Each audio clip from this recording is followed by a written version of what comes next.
Hi everyone, this is Pam from Bug Bites with another episode on the Gypsy, and this time we'll be doing this word book. I call this a type 2 word book where the frame varies and the image, this shape, can take up the whole height of the frame. This type of word book gives us a little bit more freedom because you don't need to be exact in staggering of the image, and you can just approximately calculate the frame length to fit your image, and depending on that size, if you want to be even, suppose this image is increase the frame size by 2 inches, you can just go ahead and do that for the next image, and it can overlap a little bit. So now let's go to the Gypsy to see how we do this. Let me first start. Open a new file and open a 12 by 12 mat. I'll set my cursor size to 4. I'll go to my keyboard layout and choose George and the basic shapes and press the shift to get the shapes, and I'll choose the rectangle here.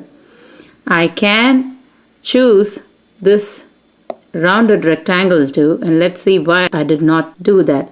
So let me just pick that rectangle, and please note the arch here. If I go to advanced, copy another one, ungroup everything, and just unlink the aspect ratio. Go and increase the width, let's say to 6, and now zoom in, pan down, and as you can see, this arch gets pulled and distorted, so I prefer to round it in my corner rounder than using the Gypsy for that. I have gone to the keyboard layout and I've chosen the cartridge Happily Ever After, and I need a Cinderella. So first 3 Cinderellas actually. So I will choose this one, the one where Cinderella is sitting down in the beginning.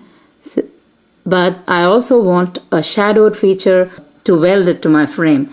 So I'll go around and look, and I know that this is the shadow feature. You can go and try out and try to place this image on top of this one to see whether it fits.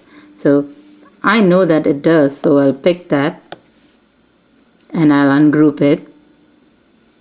See, I can just move this to see whether I get a approximate shadowed image, and if I zoom it and pan, we can see that it does fit. So this is a quick way of finding if you are in a car or somewhere else where you don't have access to your computer or book. So now I'll move this particular image there, and I want to go ahead and choose the other 2, and I can see that this is standing, so I just want this a little bit shorter than the rest, so I'll go ahead and change the size of this to 3.5 and do the same for this image.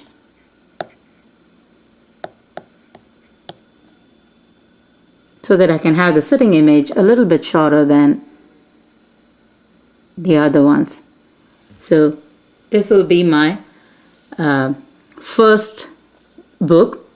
Then I can go ahead and choose the other 2 so that I can get an approximate size for my other frames. So let me go ahead and choose this one and this one.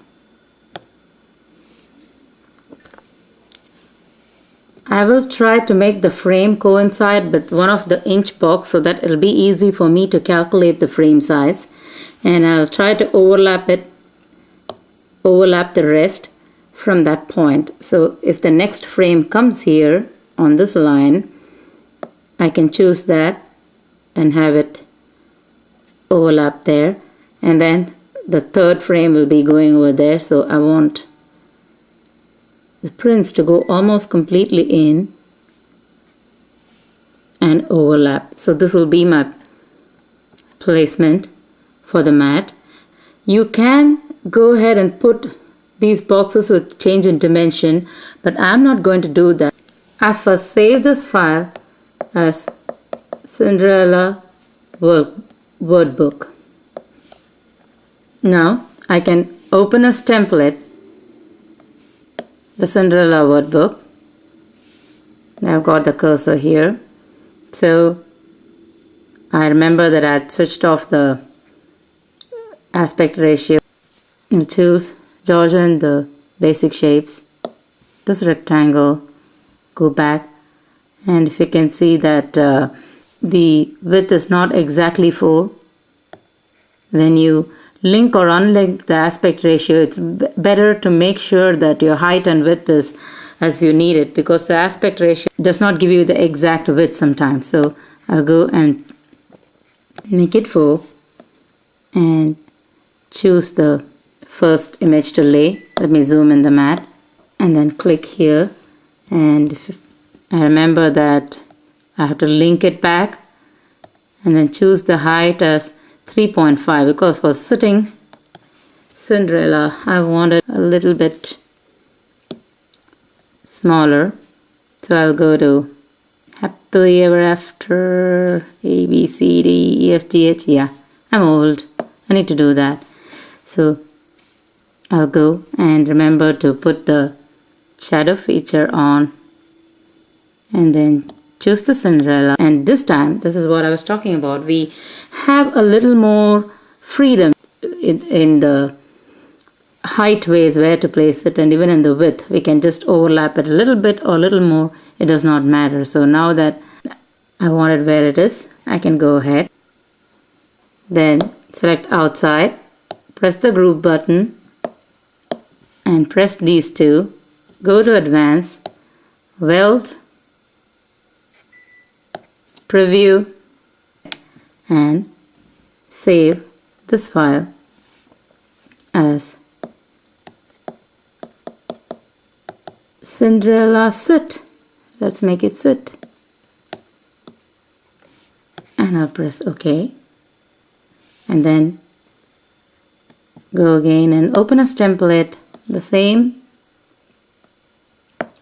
Cinderella Wordbook. And since I already have that cartridge, first let me go and select the Cinderella ball and change it to 4, and then go click outside, change the height to 4 and unclick the aspect ratio, go again to George and the basic shape, shift lock to get the square, and then this time go to the width to be 6. So now then let me place it approximately on that mat, and now I can move this Cinderella the way I want it. Go to the smaller mat, group these two, go to advanced and weld and preview. So I'll go ahead and save this as Cinderella